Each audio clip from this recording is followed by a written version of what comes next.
Hey everyone, I really need to vent about something that happened to me this Thanksgiving.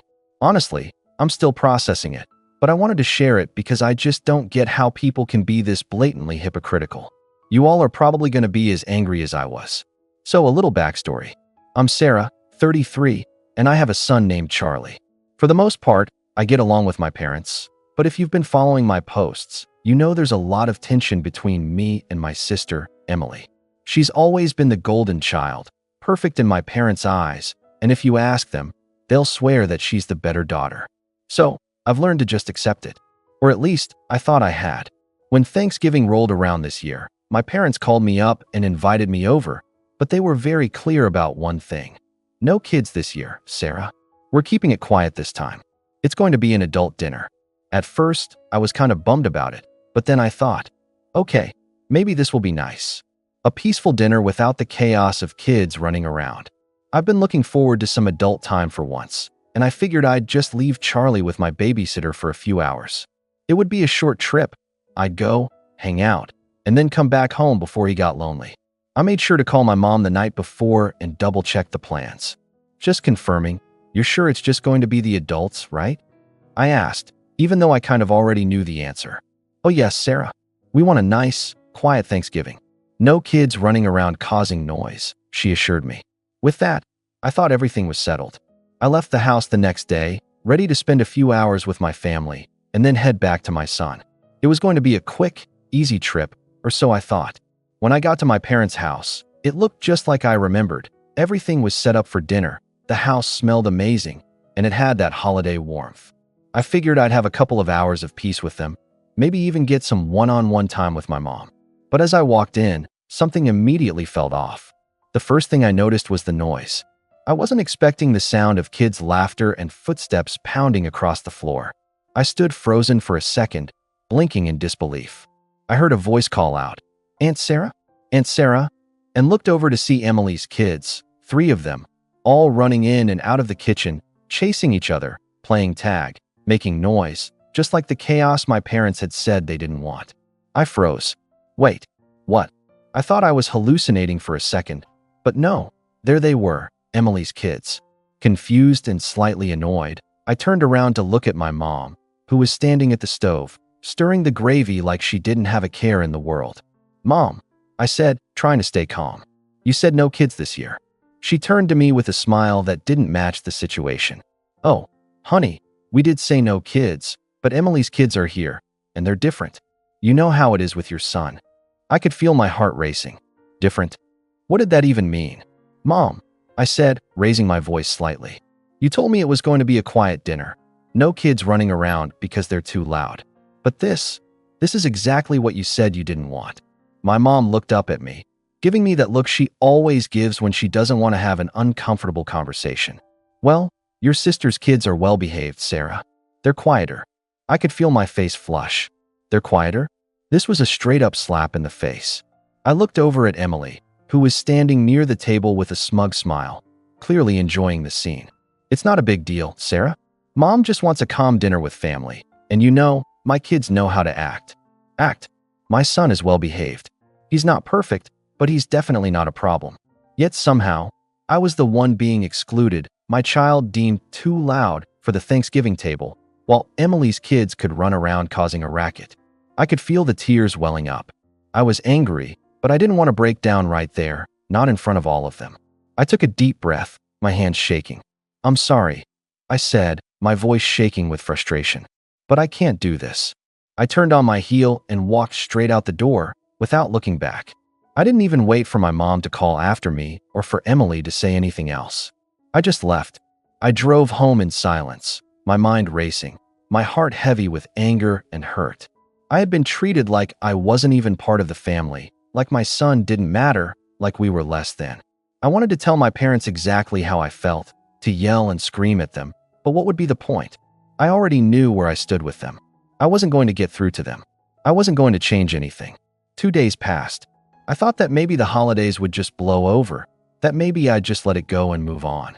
But then, this morning, the text started. First, it was my dad. He asked me how I was doing, said that he and Mom really missed me, and that they were sorry for the way things went. But the words didn't feel real. I could tell they were trying to smooth things over, but something felt fake about it. Then came the text from Emily. She was asking if I could help them out with some bills. Apparently, they were a little tight this month, and she was asking for a loan, saying it'd only be temporary. I stared at the screen in disbelief. After everything, after they'd treated me like nothing, after excluding me from the family dinner because of a stupid reason, they had the nerve to ask me for money? I was shaking with anger. And yet, I knew exactly what I had to do. I wouldn't let them manipulate me. Not again. Not ever again. I sat there staring at the text for a long time, letting the anger slowly build. How could they? After all that had happened, after the blatant hypocrisy of the Thanksgiving dinner, they had the gall to come to me for money? I felt like I was drowning in frustration. They'd made me feel small, dismissed my son and me, and now they wanted me to come to their rescue when things weren't going their way. How convenient. I wasn't about to be the fixer anymore, the one who always cleaned up everyone else's mess while they treated me like an afterthought. So, I took a deep breath, my fingers hovering over my phone.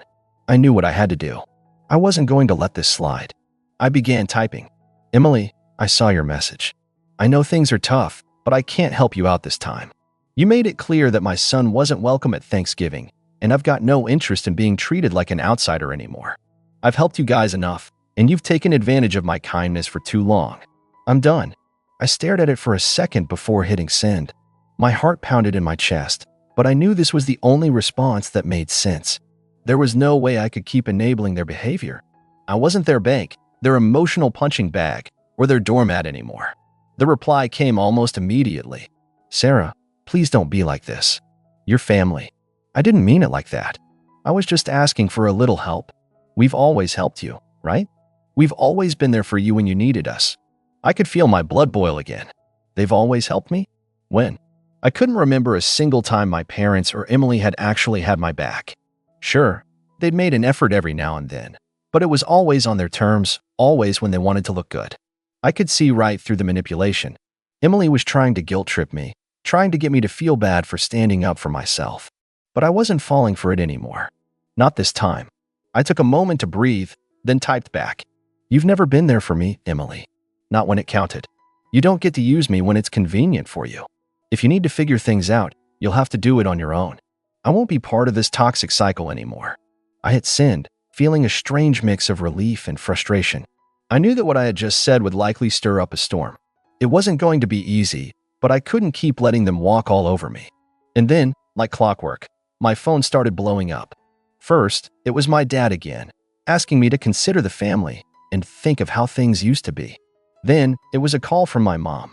I didn't pick up at first, my hands were shaking too much. But she didn't stop. The phone rang again and again. Finally, I answered. Sarah, why are you being like this?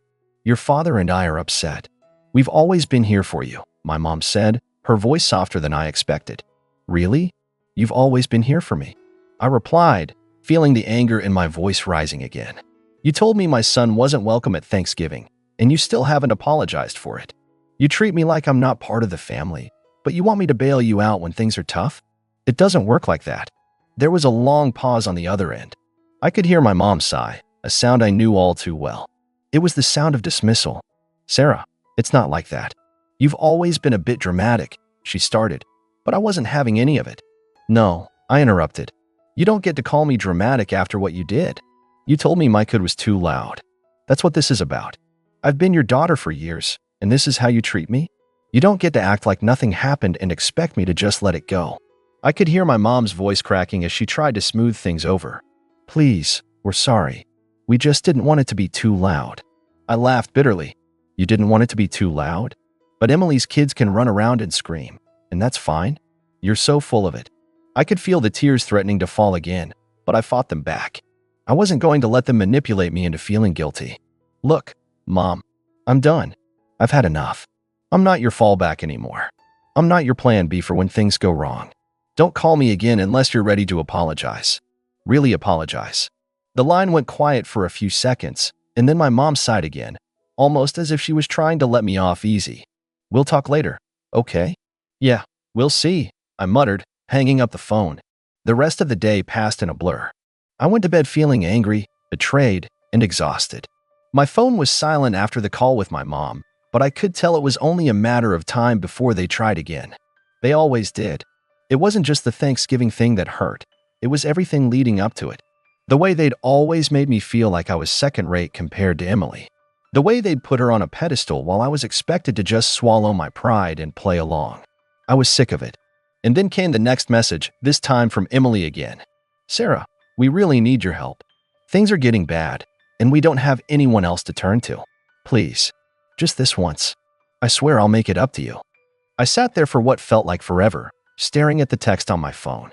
I could feel the weight of the decision pressing on me, like the air in the room had thickened. Every part of me wanted to say no, to shut them out for good and walk away. But then there was this tiny voice, whispering at the back of my mind, their family. They'll change. They need you. But no, I quickly reminded myself. They hadn't changed. Not really. They'd apologized for their actions, but it was always about saving face, never about truly acknowledging what they had done. I had let them walk all over me for so long because I was afraid of pushing them away completely. But this time felt different. I put my phone down on the table and leaned back in my chair, rubbing my temples. I was so tired of the emotional games, of the guilt trips, of being the one who always gave in. My son was my priority, and he deserved a mother who stood up for herself. He deserved to see that you didn't have to bend over backward for people who didn't respect you. I closed my eyes for a second and thought about how my parents had treated me for years. How they'd given Emily everything, praised her for every little thing she did, while I was left to deal with their leftovers. I wasn't just the black sheep in the family. I was the one who had to fight for the scraps. My phone buzzed again. I almost didn't want to look. But curiosity got the best of me, and I picked it up. It was another message from Emily. Sarah, please. I'm really sorry for how things went down. You know I didn't mean to hurt you, right?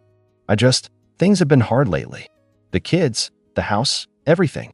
I'm trying, but I don't know what to do. I need you. We need you. Please. The words hit me like a punch to the gut.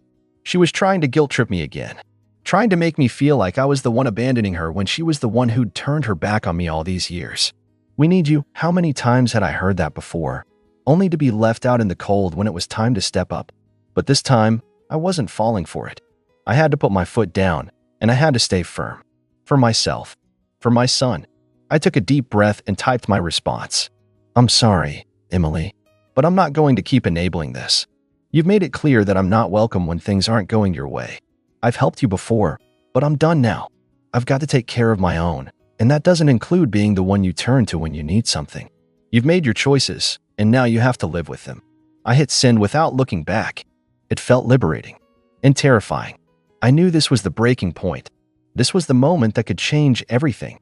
A few minutes later, my phone buzzed again. It was my mom this time. Sarah, what's going on?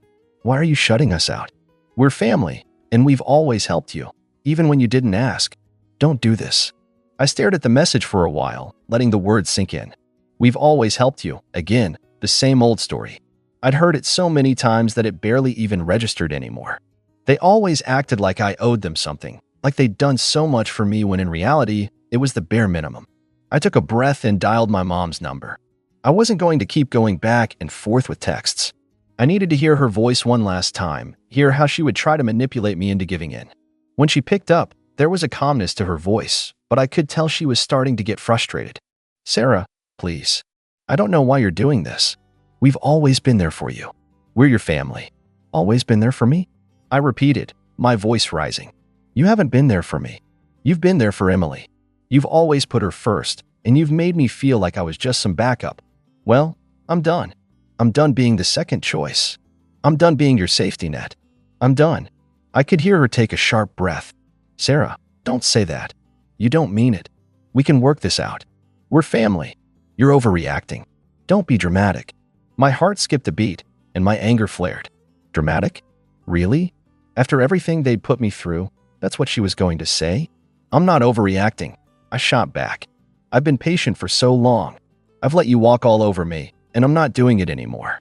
I've spent my entire life feeling like I didn't matter to you, like I was just an afterthought. I'm not going to sit here and pretend that everything's fine when you treat me like this. There was a long silence on the other end of the line. I could hear my mom's breath, shallow and shaky. She didn't know how to respond.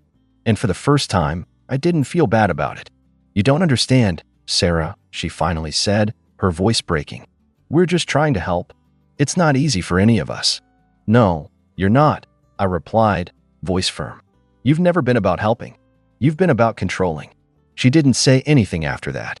I hung up, knowing that things had just changed forever. There was a strange mix of relief and dread coursing through me. My hands were shaking, but I wasn't sure if it was from the anger still burning inside or the weight of what I'd just done. Cutting ties with my family, well, at least part of it, felt like a betrayal, but at the same time, it felt like the most honest thing I'd done in years. I stared at the phone for a moment longer, feeling the silence in my house, the absence of all those familiar yet suffocating family dynamics. It was peaceful, almost too peaceful. It was like the calm after a storm, where the winds had just died down, and all that was left was the wreckage. But I knew it was necessary. I'd spent so long bending over backward for people who didn't truly care about me. And now, I was finally standing up for myself, putting my son first. I wasn't going to let my own family continue to drag me down with their expectations, their guilt trips, and their favoritism. For years, I had let them make me feel like I wasn't enough, like I had to earn my place in the family, like I had to prove myself every damn day. And in the end, nothing was ever enough. I wasn't about to let my son grow up watching that kind of toxic behavior. He deserved better than that. He deserved to see a strong, confident mother who knew her worth, who knew how to set boundaries, and who wasn't afraid to walk away from relationships that no longer served her. The phone buzzed again. Another message, this time from Emily. Sarah, please don't do this. I'm sorry. I know I've messed up, but you're making it worse. You're breaking up the family. I need you. We all do. You can't just walk away from us. We're your family. The words felt so hollow. You're breaking up the family. That was always the threat, wasn't it? The ultimate guilt trip. The one thing they could use to make me feel like I was the bad guy. But this time, it didn't work. I didn't feel a pang of guilt. I didn't feel bad for making the hard choice. I felt empowered. I didn't even bother responding. Instead, I locked my phone and turned it off. I didn't need to hear anymore. I needed space to think. I needed to focus on myself and my son. And for the first time in what felt like forever, I wasn't constantly worried about their drama. I wasn't pacing around wondering if they were going to come after me again, demanding an explanation or playing their usual emotional games. That night, I curled up on the couch with my son, who was playing quietly beside me. I'd been so caught up in the drama for so long that I'd almost forgotten how peaceful it could be just the two of us. The weight that had been on my chest for years seemed to lift a little bit, and I felt like I could breathe again. I didn't have to worry about all the tension and resentment that had been building for years. I didn't have to feel like I had to choose between my son and my family. The next few days were quieter than I expected. My phone stayed silent, and I wasn't sure whether to feel relieved or nervous. Was this the calm before the storm? I had no idea, but something told me this was just the beginning. I had no illusions that my family was going to let me go so easily. They were going to fight. They were going to push and pull, try to guilt trip me, try to manipulate me into coming back. But I was ready for it.